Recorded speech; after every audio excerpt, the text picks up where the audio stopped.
श्री शिवाय नमस्तुभ्यम। हर हर महादेव। आप सभी लोग जानते हो कि यह श्राद्ध पक्ष चल रहा है और ये जो 17 सितंबर बुधवार के दिन इस पवित्र भाद्रपद महीने की इंदिरा एकादशी तिथि पड़ रही है, यानी कि श्राद्ध पक्ष की एकादशी तिथि अभी पितृपक्ष चल रहा है। तो ये इंदिरा एकादशी सबसे बड़ी और विशेष एकादशी है। जैसे कि श्राद्ध की इंदिरा एकादशी तिथि महाराज, इस इंदिरा एकादशी के दिन किया जाने वाला यह एकमात्र उपाय मात्र 3 तुलसी पत्ते, 1 चुटकी हल्दी, दीपक। भक्तों, शिव महापुराण की कथा में बताया गया है कि पितृपक्ष की इंदिरा एकादशी तिथि का बड़ा महत्व होता है। जैसे कि 17 सितंबर बुधवार इंदिरा एकादशी तिथि।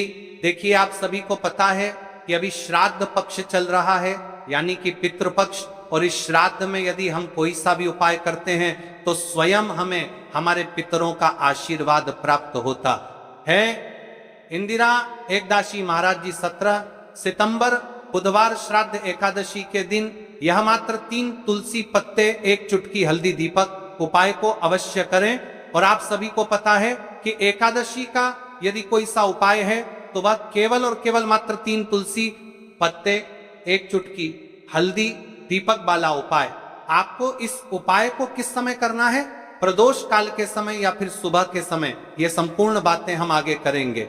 अब देखिए महाराज, यदि हम श्राद्ध पक्ष में रोज संध्या काल में या फिर प्रदोष काल के समय एक दीपक प्रज्वलित करते हैं तो इस दीपक की जो रोशनी है वह स्वयं हमारे पितरों तक जाती है और इससे हमारे जीवन में चल रही समस्या समाप्त होती है। उसी प्रकार से हमें मात्र 3 तुलसी पत्ते, 1 चुटकी हल्दी, दीपक को करना है। 17 सितंबर बुधवार और पितृपक्ष की इंदिरा एकादशी तिथि। देखिए, इन दोनों संयोग बहुत मुश्किल से आता है। ऐसे मौके बार बार नहीं मिलते, केवल वर्ष में एक बार ही इस उपाय को करने का मौका मिलता है। देखिए, मेरी कई सारी अन्य माताएं बहनें हैं जिन्होंने इस उपाय को आज तक किया ही ना हो और उन्हें इस उपाय के बारे में पता ही ना हो। तो देखिए, आज की इस कथा से हम आपको जो उपाय बता रहे हैं उस उपाय को आपको बुधवार की इंदिरा एकादशी तिथि के दिन अवश्य करना है, क्योंकि यह उपाय केवल विशेष तिथि पर और विशेष पावन पर्व पर ही किए जाते हैं। और देखिए, यदि इस उपाय को आपका घर का कोई एक व्यक्ति भी कर लेता है तो महाराज जी पूरे घर परिवार में चल रही समस्या साथ में समाप्त होती है।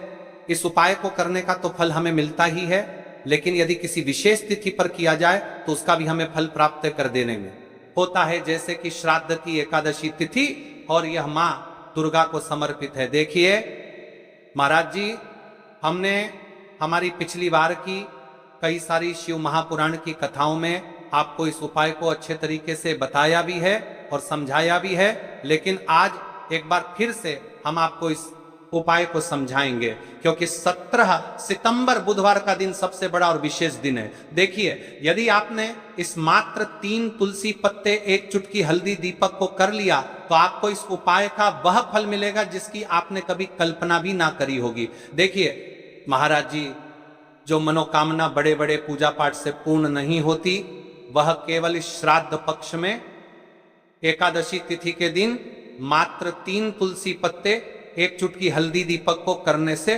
पूर्ण हो जाती है। देखिए, मेरी कई सारी माताएं बहनें हैं जिन्हें पता भी नहीं है कि उनके जीवन में जो समस्या चल रही है उसका कारण क्या है, यानी कि मुख्य कारण क्या है, किस वजह से यह समस्या है।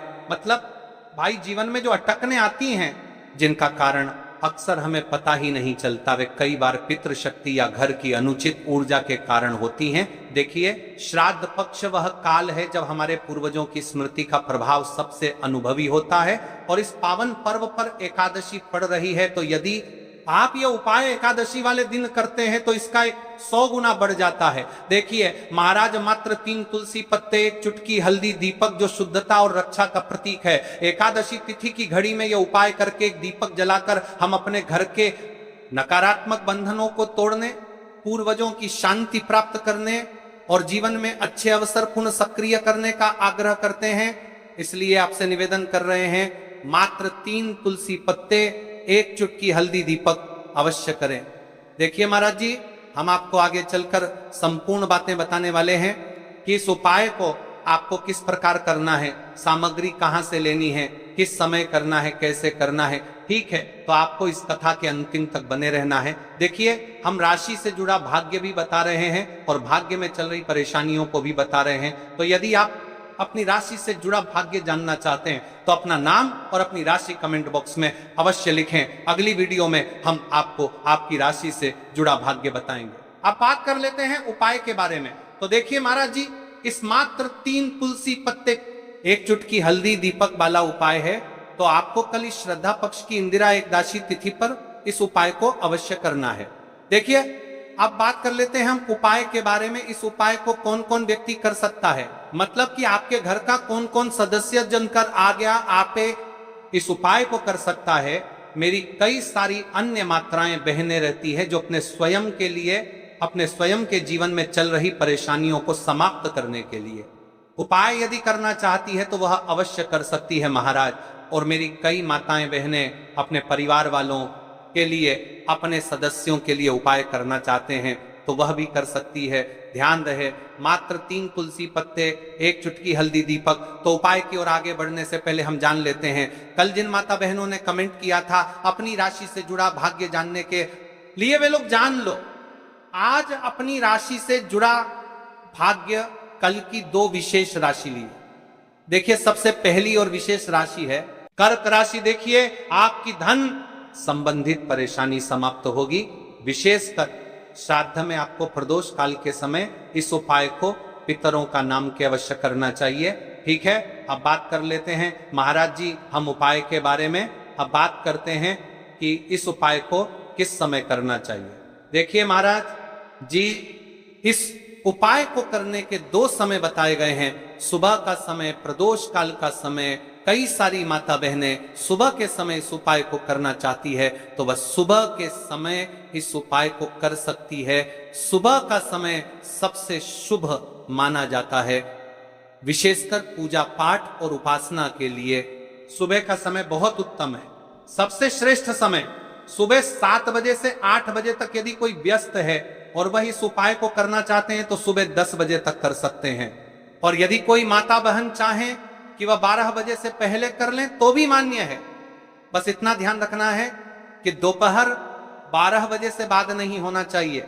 अब देखिए महाराज की बात कर लेते हैं प्रदोष काल के समय के बारे में। प्रदोष काल का समय दूसरा श्रेष्ठ समय है प्रदोष काल। प्रदोष काल का अर्थ है संध्या के समय का। वह विशेष मुहूर्त सबसे श्रेष्ठ समय शाम 5 बजे से 6 बजे तक। यदि इस समय न हो पाए तो रात 8 बजे तक कर सकते हैं, लेकिन याद रखिए 8 बजे के बाद ये उपाय न करें। अब कई सारे लोग कमेंट करके हमसे ही समय पूछने लगते हैं कि महाराज जी आप ही बता दीजिए सबसे उत्तम समय कौन सा है, कौन सा समय चुने। यदि आप प्रदोष काल में करें तो दीपक साथ ले जाएं, यदि आप सुबह करें तो गंगा जल साथ रखें। दोनों समय पर भगवान विष्णु प्रसन्न होते हैं, आप किसी भी समय कीजिए। अब देखिए बात कर लेते हैं इस उपाय की सामग्री के बारे में कि इस उपाय के लिए आपको क्या क्या सामग्री चाहिए। 3 तुलसी पत्तियां ताजी हों तो उत्तम। यदि एकादशी का दिन है तो तुलसी नहीं तोड़नी चाहिए। ऐसे में घर में रखी सूखी तुलसी पत्तियां भी उपयोग में ली जा सकती हैं। यदि आपके घर में तुलसी का पौधा नहीं है तो आप किसी पड़ोसी या परिचित से ले सकते हैं। देखिए भगवान विष्णु को हल्दी अत्यंत प्रिय है, तो अब हमें हल्दी लेना है। 1 चुटकी हल्दी, रसोई घर की हल्दी चलेगी, शुद्ध हल्दी का प्रयोग करें। अब इस उपाय को करने के साथ में हमें एक दीपक भी लेना है। महाराज जी ठीक है, एक दीपक, लंबी बत्ती का दीपक प्रदोष काल में करने पर दीपक अवश्य जलाएं। थोड़ा सा गंगा जल सुबह के समय करने पर गंगा जल का उपयोग करें। भगवान विष्णु की प्रतिमा या चित्र, भगवान विष्णु, श्री राम या श्री कृष्ण की प्रतिमा रखें। अब हम इस उपाय की पूरी विधि विस्तार से समझते हैं। शुद्धि और प्रारंभिक प्रार्थना, सबसे पहले आप स्नान कर लें या कम से कम हाथ मुंह धो लें, स्वच्छ वस्त्र पहने और पूजा स्थान को साफ करें। हम भगवान विष्णु की प्रतिमा के सामने आसन बिछाएं। तुलसी से प्रार्थना करके 3 पत्तियां लेना। हे माता तुलसी, मेरे जीवन में अनेक कष्ट हैं, मैं आपसे विनम्रता पूर्वक 3 पत्तियां ले रही हूं, कृपया मेरी मनोकामनाएं पूर्ण हो। अब 3 तुलसी पत्तियां तोड़ लें, हल्दी लगाना। अब उन 3 पत्तियों में से 2 पत्तियों पर हल्दी की छोटी छोटी बिंदी लगाएंगे। बिंदी शुभता का प्रतीक है। ऐसा करने से पत्तियां और भी पवित्र हो जाती हैं। दीपक या गंगा जल का प्रयोग, यदि आप प्रदोष काल में है दीपक जलाएं, यदि आप सुबह कर रहे हैं गंगा जल का स्पर्श करें। 2 तुलसी पत्तियां अर्पण करना। जिन 2 पत्तियों पर हल्दी लगी है उन्हें भगवान विष्णु की प्रतिमा के सामने अर्पित करें और कहे, हे श्री हरि, मैं आपको ये तुलसी पत्तियां अर्पित करती हूं, कृपया मेरी मनोकामनाएं पूर्ण करें, मेरे कष्ट दूर करें, मेरे परिवार में सुख शांति लाएं। नमो नारायणाय। आप अपनी समस्या या मनोकामना स्पष्ट रूप से बोलें। जैसे मेरे घर में कलह है, कृपा कर इसे दूर करें। मेरे बच्चों को शिक्षा में सफलता मिले। मेरे घर में धन की कमी दूर हो। तीसरी तुलसी पत्ती का प्रयोग। अब बची हुई तीसरी पत्ती को आप घर के किसी शुभ स्थान पर रख दें, जैसे घर का मंदिर, धन स्थान, तिजोरी, अलमारी या घर का पवित्र स्थान। यह पत्ती आपके घर में समृद्धि और शुभता का प्रतीक बनेगी। अंत में भगवान विष्णु से प्रार्थना करें, हे विष्णु भगवान, आपने ये छोटी सी भक्ति स्वीकार की, कृपा कर मेरे जीवन में शांति और सुख प्रदान करें। फिर तुलसी माता को धन्यवाद दें। मंत्र जाप। उपाय करते समय आप सरल मंत्र जप सकते हैं। नमो नारायणाय 11 बार या श्री विष्णवे नमः 21 बार उपाय करने के बाद का फल। अब देखिए महाराज जी, इस उपाय का फल क्या होता है? घर में शांति बनी रहती है, धन की वृद्धि और आर्थिक स्थिरता आती है, मनोकामनाएं धीरे धीरे पूर्ण होती हैं, परिवार में प्रेम और सौहार्द बढ़ता है, रोग और बाधाएं दूर होती हैं। तो भाइयों और माताओं, यह था 3 तुलसी पत्तियों और हल्दी का उपाय।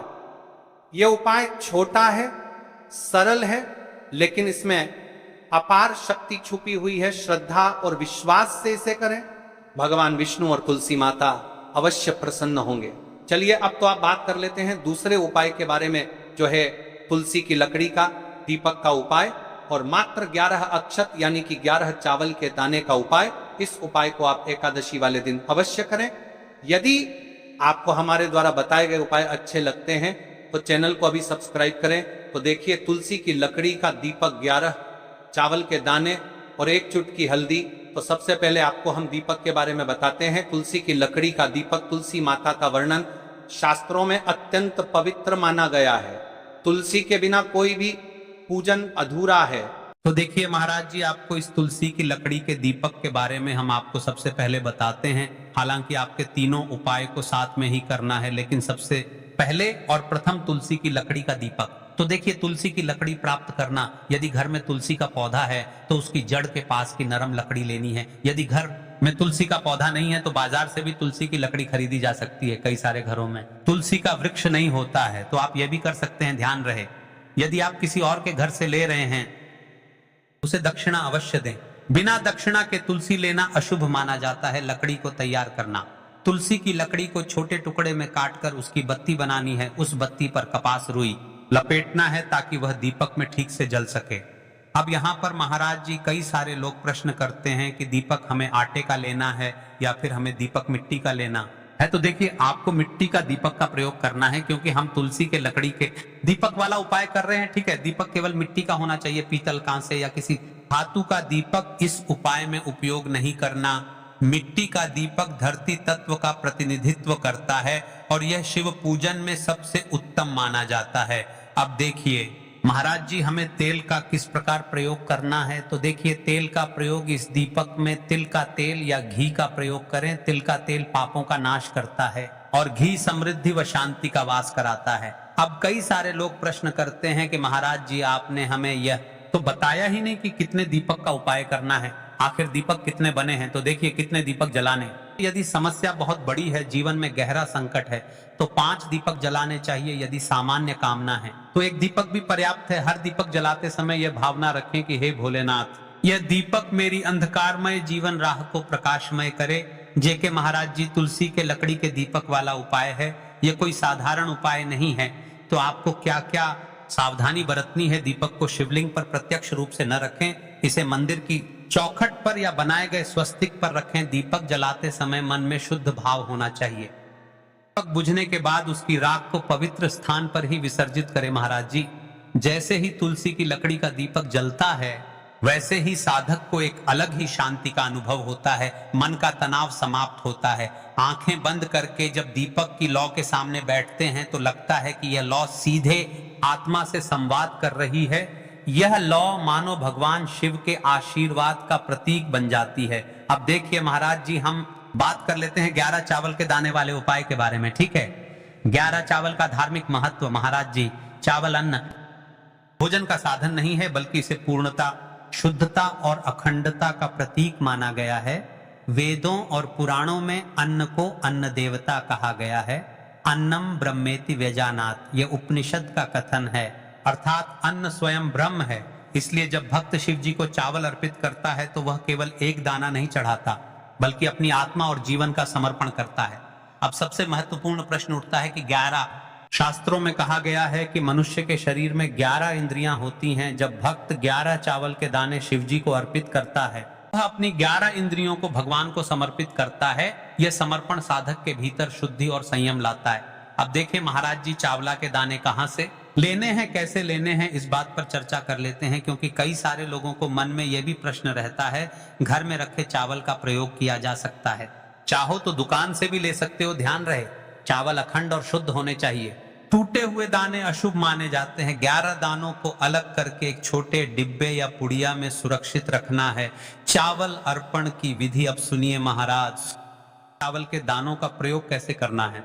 अब देखिए महाराज जी, जैसे ही आपके चावल के दाने आप एक पुड़िया में रख लेते हैं, अब आपको शिव मंदिर में जाकर के इस उपाय को करना है। तो देखिए, आप एकदम स्वच्छ जल से नाहट होकर के शिव मंदिर पहुंचे और आपको इस उपाय को करना है। तो देखिए, कई सारी मेरी अन्य माताएं बहनें रहती हैं जो शिव मंदिर में जाती से ही दूसरी अन्य माता बहनों से सामग्री मांगने लगते हैं, जैसे कि ओ जीजी अपने बेलपत्र लाए हो क्या, एक देना, आज मैं लाना भूल गई, जीजी थोड़े से फूल दे दो। तो आपको शिव मंदिर में जाकर के यह नहीं करना है। आप सिर्फ अपनी सामग्री से उपाय कीजिए और घर आ जाइए, ठीक है। जब मंदिर जाएं, सबसे पहले शिवलिंग पर गंगा जल या शुद्ध जल चढ़ाएं। AUM नमः शिवाय का जप करते हुए शिवलिंग का ध्यान करें।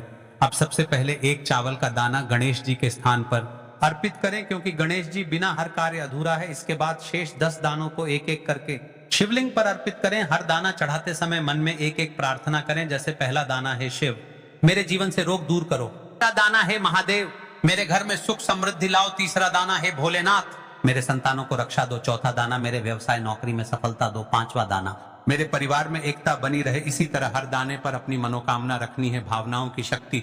महाराज जी, यह ध्यान रखना बहुत जरूरी है कि चावल अर्पण करते समय मन शुद्ध होना चाहिए। अगर चावल चढ़ाते समय मन में संदेह होगा तो उपाय फल नहीं देगा। लेकिन यदि दानों को अर्पित करते समय हृदय से प्रार्थना